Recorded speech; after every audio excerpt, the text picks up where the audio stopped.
You're listening to Dan and Sarah on Afternoon Edition on 5 Live. After 3 o'clock today, we'll be looking ahead to 2035. What might it be like? We shall discuss that after 3, but right now it's time for yet another guest. A stratospheric success story, even by our standards on this programme. In 6 years, Adam Lambert went from runner-up on American Idol to the new frontman of Queen. He sold 2.5 million albums and 5 million singles worldwide. He has a new album out, The Original High. It's lovely to talk to you, Adam. Thanks for being with us. Yeah, thanks for having me. You say this one's a very personal album for you. What were the influences behind the tracks on this one? You know, I think in the past I was known for doing more camp, kind of over-the-top type of productions and songs. And on this album, we wanted to kind of bring it down to earth and make it a bit more intimate than some of the stuff I've done in the past. It has a melancholy to it. And yet at the same time, there is tempo and there is music that makes you move, but it's very emotional. Yeah, it's funny you mentioned camp there because Simon Cowell, of course, memorably in your very first audition, we were watching it back this morning, said he thought you were maybe a little bit too theatrical, darling. Yes. He wasn't impressed, Adam, was he? He was skeptical for sure. The Cowell was scowling, that was for sure. He was giving me the squint, you know. He changed his tune though, right? Massively. He did, yeah. I think I won him over. I remember during that audition, I kind of just stared at him for a while because I thought, well, I'm going to stare him down and just show him that I'm not scared of him and that I get it. It's all good fun. It's all TV. It's all entertainment. And I think he could tell that I was up for a good adventure. Yeah, because Randy Jackson, who was on the other end of the panel, he looked at you and he was far more enthusiastic, and he said, I think you're what the music industry needs at the moment. Oh, they were so nice. So nice to me. But you didn't really strike me, to be honest, even back then, Adam, as somebody who was easily fazed by being in that kind of situation. And I know that you started out going to university, you were there for 5 weeks, and you left and you went to LA. 5 whole weeks. Because you knew what you wanted to do. You were driven. Yeah. And, I think, I did a lot of musical theater and other types of, entertainment jobs throughout my 20s before being on Idol. So it thickened my skin a lot. You deal with rejection, week to week, any audition you go to. So I knew that the Idol audition was a big deal and a big moment, but I knew that I could handle it, I want to talk to you lots more about American Idol and various different shows of that kind and how much life they've got left in them or not, as some might say. To go back, though, to The Original High, how much of the album did you write yourself on this one? I co-wrote on a lot of the songs. It's definitely a team effort. I work best that way, creatively. I like being, in a room with other creative people and throwing the ball back and forth, and everybody, 2 to 3, 4 people have an opinion, and we kind of just we push ahead and we make for the best song. And it's not really about ego and, I'm in charge and my idea is more important, but more of let's make the song the best it can be. That's interesting, isn't it? Because that was always Queen's philosophy too. A democracy. Yeah, for sure. And with the Swedish team that I put the album together with, I mean, they're very relaxed and they're very down to earth. Max Martin and Shellback are an incredible duo of producers. And they put me in with a group of young writers and beat makers called the Wolf Cousins in Stockholm for 2 months. And I spent 2 months out there only working on this album. So it was really good for me to focus and sort of experiment, different demos, different song ideas and styles. And that's how we sort of zeroed in on the sound of The Original High. And to me, it definitely does have a very European sound. Would you like to have a little listen? Yeah, go on sure. Then. This is Another Lonely Night, your latest single. Alone in my side, another day, another lonely night. Don't wanna throw away another lonely life. Another Lonely Night. Adam Lambert on 5 Live. Dan Walker and Sarah Brett with you until 4. Adam, great sound to that track. It really surprised me actually when the beats kicked in. I didn't expect it to be that kind of tune. What was inspiring you at that time? Were you just loving the vibe that these producers were giving to you? Yeah, I mean, for sure. And like I said, I spent 2 months in Sweden and I had a lovely time with everybody there, but I didn't really have much of a social life, because I'm not from there. So, of course, I made friendships with the people I was writing with, but there was a lot of time spent alone. And I think it was good for me. It was good for me for inspiration to sort of center myself and reflect and journal. And that song, a lot of people think, oh, if you're successful and a celebrity and a pop star or whatever, you have it made. Everything's figured out for you. And I'm very, very happy with my career and I put a lot of time and energy into it, but that doesn't necessarily mean that your personal life is all squared away. So, I'm single and I get lonely just like anybody else. Yeah, I was going to say, so that being on your own in Sweden then was a bit of time of personal reflection for you. Yeah, definitely. And one of the things that I realized in kind of writing things down and looking at my life over the past 15 years in Hollywood and trying to look ahead at the same time is that, I don't have all the answers and I don't know if I ever will. And I wanted to write music that felt universal and personal at the same time.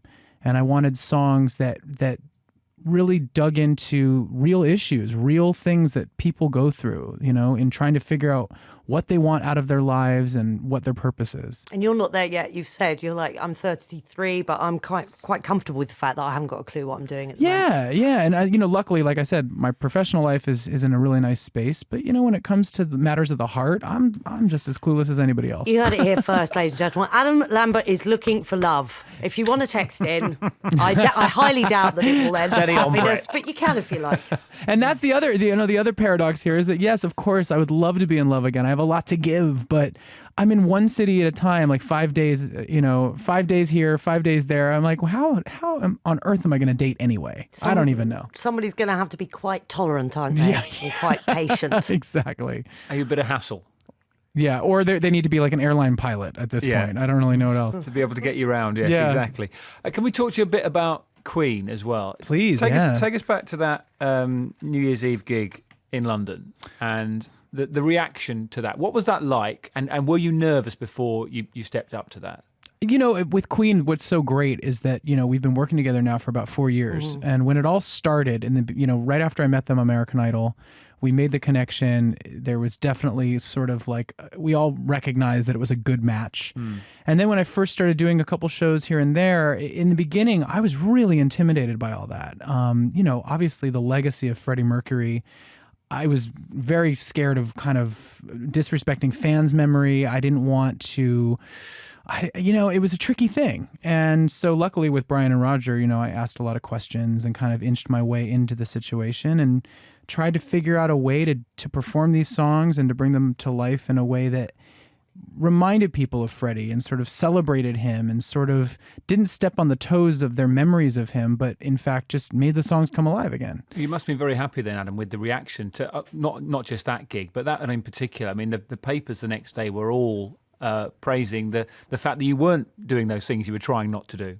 Yeah, and like I was saying, I had some practice. We've now been doing shows together for 4 years. So after a year or so of working on and off, it's definitely become more and more of like an instinctual thing, and I'm not having to think so hard. So by the time we got to the BBC New Year's show, it was like, okay, we're in a sweet spot right now. We've done a bunch of shows. We know each other. We have a great relationship on stage. Let's have fun. Let's listen to it. This is you with Queen from last year's New Year's Eve concert for the BBC. Whose decision was it to hold that note on Ecstasy? Oh, I love to milk a moment. And that was the first song, so the adrenaline is usually really high on the first song. You come out on stage, you're like, okay, here we go. I didn't doubt your vocal ability for a moment, having sort of seen your career develop. And even though Freddie Mercury has the most devastatingly versatile voice we've seen, probably. Oh, he's amazing. He was incredible. But what I wondered was whether or not you were going to try and emulate his on-stage theatricals. Did you think about that, or was it really just about getting across the vocal performance for you? Well, I'm crazy. I come from the musical theater. I've always liked broad performing, being kind of over the top. And so I think that there's a kinship there. I think I understand sort of his love for that and what he wanted to communicate to the audience and that joy of kind of just being camp and ridiculous. So I didn't ever really sit and look at him and go, oh, what exactly is he doing? Let me do exactly that. But it was more, let me be in the spirit of Freddie. Freddie would have enjoyed performing the song in this manner, so I'm going to go for it this way. Kath in Newcastle, Adam's got in contact. She says, please can you tell Adam that my 6-year-old watched the recording of that New Year's Eve conference from the BBC every night before bed for 6 months. He's now a massive Queen fan and loves Adam as well. Oh, that's so sweet. So you see, it was a significant moment. Do you sometimes think that when you're up stage there with Queen and Brian May and everyone else, do you have a little look round and think, how on earth did this happen? It is surreal, and still to this day, now, even though I said it's gotten much more comfortable, it's, I have moments. We were at Rock in Rio a couple months ago down in Brazil. Yeah, and which is a huge kind of homecoming for them. Huge, yeah. 85,000 people in the audience. I mean, it was insane. And, they basically kicked off Rock in Rio way back in the day in the 80s, so it was a big full circle. And for me, it was sort of, holy cow, how did I get here? And now you and they will be headlining the Isle of Wight Festival, which seems like another kind of a natural progression for them. You think of Dylan, you think of Hendrix, etc. How excited are you about that? It's it's really it's a very I always say it's a very symbiotic situation with them, because they've been very kind in saying, oh, we couldn't do this with anybody else. But I keep saying, yeah, but the gift that you guys have given me is unbelievable. I mean, the opportunities that have come from getting to share the stage with Brian and Roger have been immeasurable. I mean, these festivals, that I might not otherwise be a part of, now I have these under my belt, and I get to meet new fans this way. I get to have these experiences, so I'm very thankful. Brian May was also, Adam asked about the possibility of new music with Queen, and he said, I'm open to anything, which is, he's covering all the bases there. Is that something that might be a possibility? Who knows? I think that's, at this point, there's no point in kind of, saying no, because we never know what the future holds. I've always said in my mind, if we were to record something brand new together, I don't know if I would call that Queen, because to me, Queen is, their recordings, that's Freddie and John Deacon and Brian May and Roger Taylor. That to me is Queen. So I don't think we would want to try to re-record anything that they'd already released. That would seem kind of strange. And if we did something new, would we call ourselves Queen, or would we call ourselves something else? I don't know. Let's talk a little bit about talent shows. I was mentioning earlier that I can't even remember who won American Idol the year that you came second, which is probably terribly rude, and they're probably hugely famous. But don't spoil my ignorance. But you obviously have had a huge success off the back of it. Not everybody does. What would be your advice to young singers who are considering going on to a reality show? It is tricky. Who knows? And the business has changed a lot, even in 6 years. Things have shifted, and the reality TV show format, at least in the United States, isn't quite as. It's not connecting the same way with the music industry as it once was, and it's tricky. I think it's kind of a case-by-case thing. I think that if you can generate enough attention and hype off of your appearance on the show, and figure out how to get a great team around you to help you leverage it into a career, go for it. But it is I think the show itself is actually the easiest part, because it's all self-contained. Once you get off of the show, then it's sort of, flying by the seat of your pants. Sure, but aren't the expectations created by the show part of what you then have to deal with when you come off the back of it, realising that the real world of the music industry isn't quite like the little bubble that you were in? It's entirely different, yeah. And that's what I was saying. I think being on the show is actually, it's all kind of right in front of you and done for you. It's very simple. And there's so many other factors that people don't take into account. The radio world is a very specific thing, and the music business is a business. So it's not just a TV show anymore. Mm-hmm. And how does it stay current, Adam? I mean, I don't know how much you know. In this country, there's a lot written about the fact that X Factor now feels a little bit tired, and the BBC used to have a big show called The Voice, which is now probably going to go to ITV for next year, which is a huge show in China and many other countries around the world. But there's almost an expectation that something has to change, something needs to be different to keep it vibrant, to keep it new. I would agree with that. I think that's part of maybe some of the waning attention that the American shows have been getting, is that it's the same formula over and over again, and the audience kind of knows it now. And audiences aren't stupid. They like what they like. And when a new show comes out with a new format, it grabs people's attention. So, and also I think a big part of it is the contestants. I think that these shows have been out for a while now. People know what to expect when they audition for the show, and certain people aren't auditioning, and then certain people are. And I think it's up to the show to really try to find real captivating talent. Can Simon Cowell do that, Adam? He's definitely skilled. I mean, he definitely has quite a track record. He knows what works.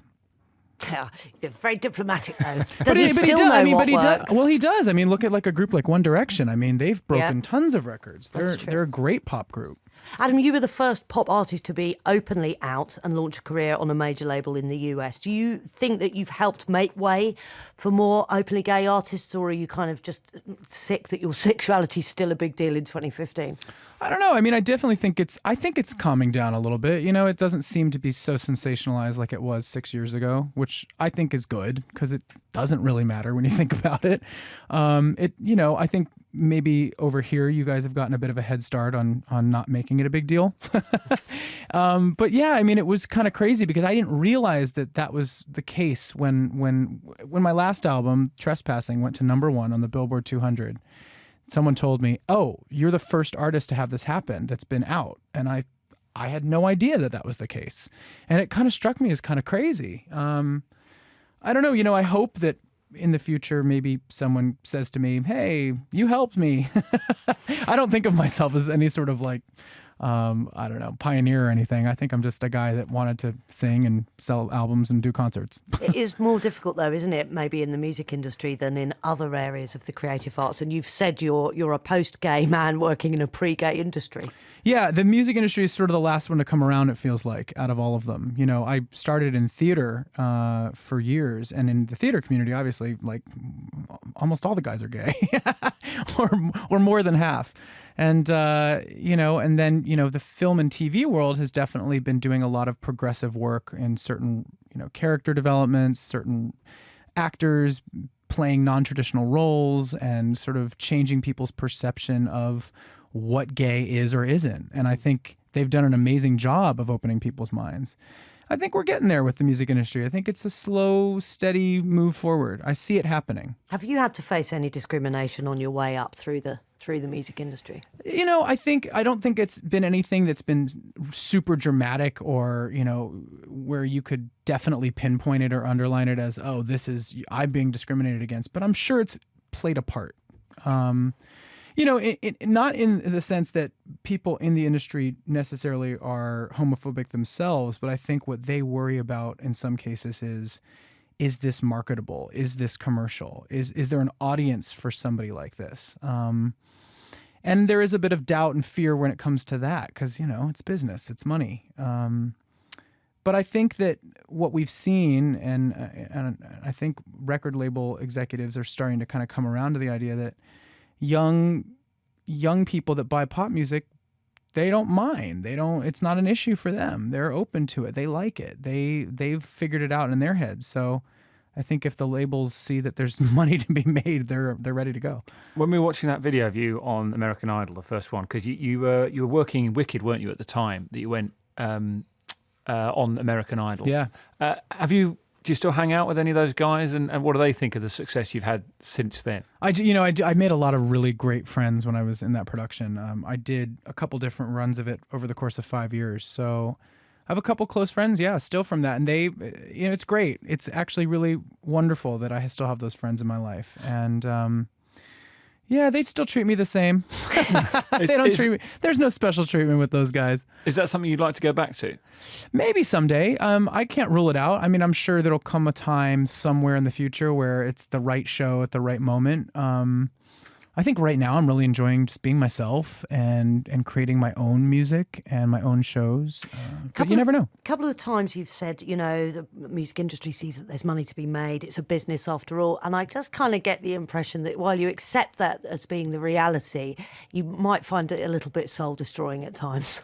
There's definitely been moments where I've been frustrated, for sure. And there've been moments where, if I really think about it, I go, well, I'm sure that me being openly gay is a factor in this, that, or the other thing.